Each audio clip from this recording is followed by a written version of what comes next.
nakano kankayiseewo munagamba nti tetubalabula naye tukooye okuba nakuwalirako okubagamba nti we are very sorry ng'olabye naye nga mu butuufu tetwabalabula.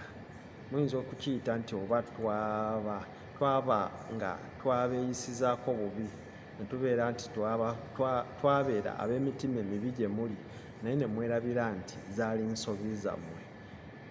Emirundi egisinga kansooke nkubuuze,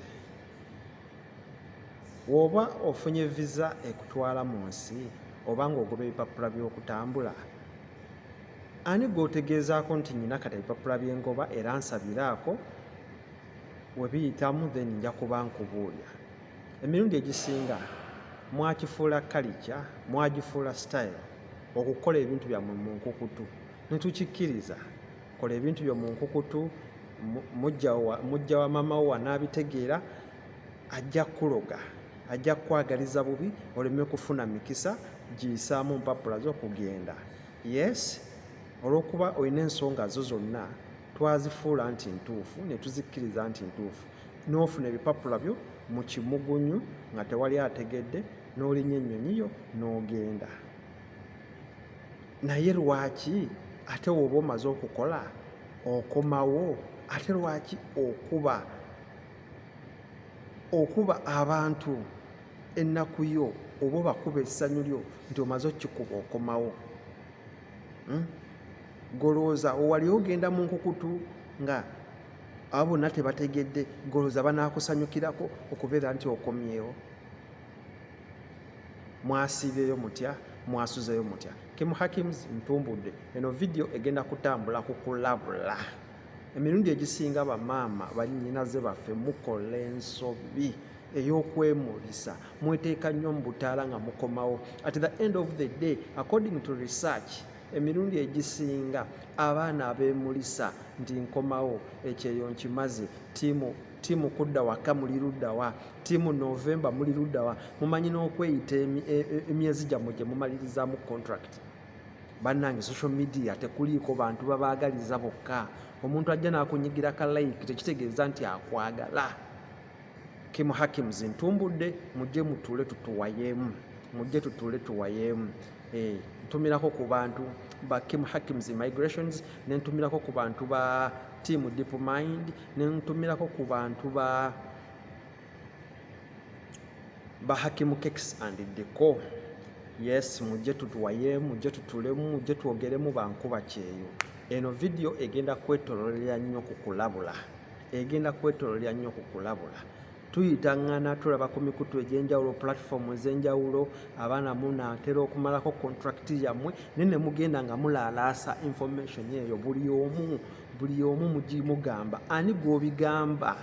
Ani gw'otera gw'obigamba oyo mukwano ge nnyo gw'ogenda ng'olaalaasa ng'omubuulira, gw'otasobola kubuulira mu kabokisi kali secretly, oba gw'otasobola kubuulira mu private messages, messenger oba inbox, naye n'ojja n'oteeka ebintu ku platform n'olaalaasa nga bodde waka. Golooza buli omu akwagala, n'okuba amasimu n'otegeka ng'eyo bagenda okukima, kyokka nga n'abakukima si bantu bo. Bantu obafunidde ku social media, ba boyfriend oluusi obafunidde ku social media. Oluusi omuntu obadde ojja naye wano ku social media tonnaba mutegeera nnyo n'osalawo obeere nti yagenda okureceivinga. Okay, be babeera abantu bo n'osalawo okubeera nti abantu b'otaasiibula ate kati bw'oyita okureceivinga. Basisita, tukooye obba nakuwalirako, tukooye okubeerawo nga tukungubaga mu kufa kwammwe, naye mutusaasireko. Mutusaasireko mubeere n'emmizi, mutusaasireko mubeere n'ebyama mu ntambula zammwe. Oba nga wagenda mu nkukutu nga tewali ategedde, ate kiki ekikukomyawo ng'ojja olaalaasa ekyalo kyonna ekya social media platforms zonna nga contract yo weeweddeko nga bw'onootera okudda? Waliwo omukwano gwange omu yakutte ssente n'azidisipuleyinga ku profile pic ye. Sister, wake up.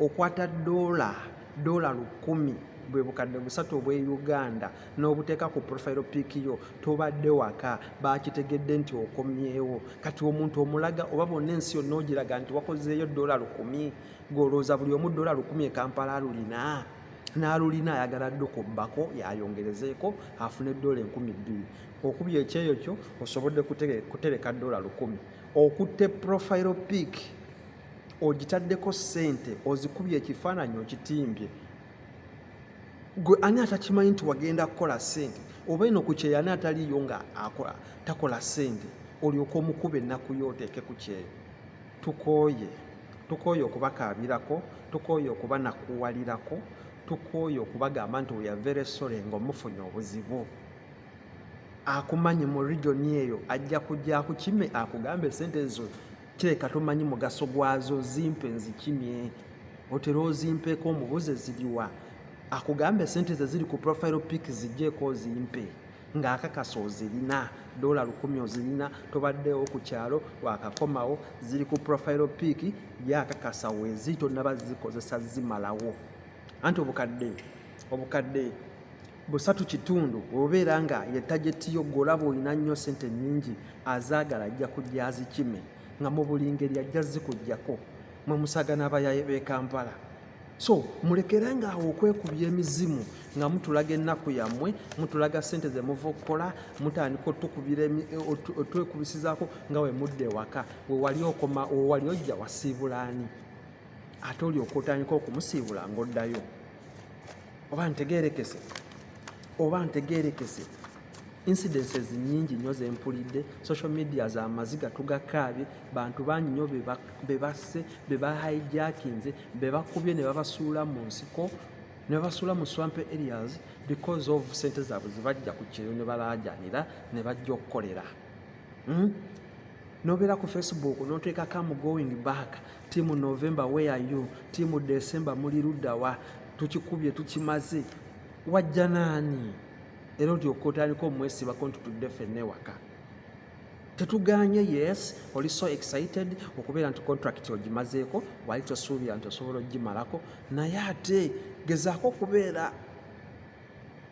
gezaako okubeera secretly enough otambule nga bwe wajja odde ewaka obeere ng'eya avudde mu kyalo oyingire ku waka nga tebategedde nakutegeera nti ova ku kyeyo lwaki weemulisa otuuse ku airport otumize emmotoka oba zino oyingidde zino ez'ebitaala kyokka nga mu nsawo yo mulimu $1,000 mulimu $2,000 yo itajja nakumanya nti nooba oyina $1,000 oba 2 yajja kubala nti nooba oyina omutwalo gwa $1 ajja gukusabe nga teguwera osooka ofuna obuzibu so mbalabula basisita ndabamwe musinga okikola ekintu kino sirabangayo mwana mulenzi ku social media akola mistakes ezo zemukola sirabangayo mwana mulenzi ku social media akola mistakes ezo zemukola mwe mulooza abalenzi tebadda waka mulooza abalenzi tebadda waka mwali mulabyeyo omulenzi agamba nti nange nkimaze enzirayo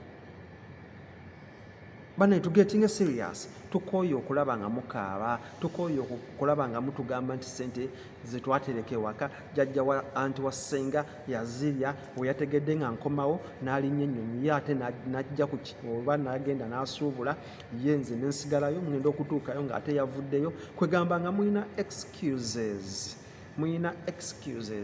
ezitazza muzigo naye nga gwe wamulabudde nti okomawo gwe wojja mu kisoobo n'omugwako obugwi n'omugamba kale akasente ke nali nkuteresa kampe golooza tasobola kakuwa wabeera nga akakuterekera oba amala kutegeera nti okomawo ddala omaze n'okweranga ku Facebook ku WhatsApp status zonna zirumye luddawa uyo Snapchat kwegamba ng'otegeezeza buli omu nga bodda golooza waba akasente ko ddala nga takalina golooza ayinza kukola ki era ayinza kwetegula n'agenda e Nairobi n'agenda e China n'agendawo ogenda okutuuka ewaka nga taliiwo naye nga kivudde ku ki gwe wamulabudde nti nkolaki nti nkomawo gwe wamulabudde nti nkomawo ekirala ekisembayo mu kavidiyo kano mulekeraawo okwesiba ku bantu be mutamanyi mulekeraawo okudda ku balenzi be musanze ku social media ne mugenda mu batuukiremu bakukime ku airport imagine omuntu gw'otamanyi okay mutugamba tuli baffe tuli bayaaye naye nammwe mwebereremu self control, mwebereremu. Otuukiddewo omuntu tomumanyi, tobeerangako naye physically, tomutegeera olw'okuba abadde akubefriendinga, abadde akuwakkeya ku social media for some 2 months. Bamanyi okupima nga babalaba mukomawo n'atandika okugamba nti ono nno gundi, ono nno Shakira, ono kirabika azikoze ziweze, n'ajja mu inbox yo ne yeefuula abadde ng'ajja akubeererawo, kumbe ng'akubaze nti okomawo nazo. Tukooye okulaba amaziga gammwe nga bababbyeko ssente, tukooye okubeerawo ku maziika gammwe nga mufudde mukivuddemu wee mutyo, naye olw'ensonga okubeera nti temuyina mizi. Gwe otambulako mu kisirise ne bakwekanga ng'oli Uganda, ofa. Otambulako mu kisirise ne bakwekanga nga watuuka dda n'okola ebintu byo mu silent manner, gwe tobaawo. Wiiki eno mbadde so disappointed nnyo okulaba nga common mistakes zino zenjogeddeko abaana mikwano gyange bazikola nga manya na bumanya nti gundi yagenze ewaka newankubadde nti tyaze nakunsiibula. At the end of the day, after 2 weeks, ate najja n'akubuulira ennaku gy'ayiseemu nga yakatuuka ewaka. Ogenda okugitracing ennaku gy'ayiseemu naye nga buzibu bwe. Abalala ne bakulaga nti no kati n'obulamu bubafiirwe, abalala tubalaba ku mawulire nga bafudde. Ne because of this excitement, ekyo oba okimaze, alhamdulillah, essanyu y'omugunyiza muli, oddeyo ewaka nga tebategedde nakutegeera nti ozzeeyo. At least ojoogere ya nti mwagala nnyo okujooga, mwe mulaba mukoze ssente nnyingi ze mutuuka n'okutwala wali mujooge. Ojoogese ssente y'Omuwarabu wano. Muve ku bano abava e South Africa abajooga, temumanyi bo ngeri ki gye bazikolamu. Mmwe ezammwe nkakasa temunnaba kutuuka kujooga. Only that genda olyeko ekyennyanja mu ngeri eri decent, okyakazeemu mikwano gy'emitonotono, naye so si bino bye mweteekako nti nzize ku splashinga ssente. Basisters mweddeko. Ojja ku splashinga ssente nezikuza ku mulimu zikubule, ate otandike genda kukabirya ba agents, kukabirya kampani zakutwala mbu zikuwole. Really basobola okuwola nga obadde ku kyeyo. Ako kabadde akakunukkirizo kange, siri musanyufu mu nsonga eyo. Ezo careless mistakes ze mukola, mutuwa obuzibu, mutulekera abaana bammwe, mutulekera keya okubeera nga tulabirira ensobi zammwe. Sigadde nze Kimu Hakims, tusisinkane mukadda ku lutimbe, mbaagala nnyo. Nze abawoli owo emyoyo, alaba we mukyamye ne mbagolola, tuddemu. See you.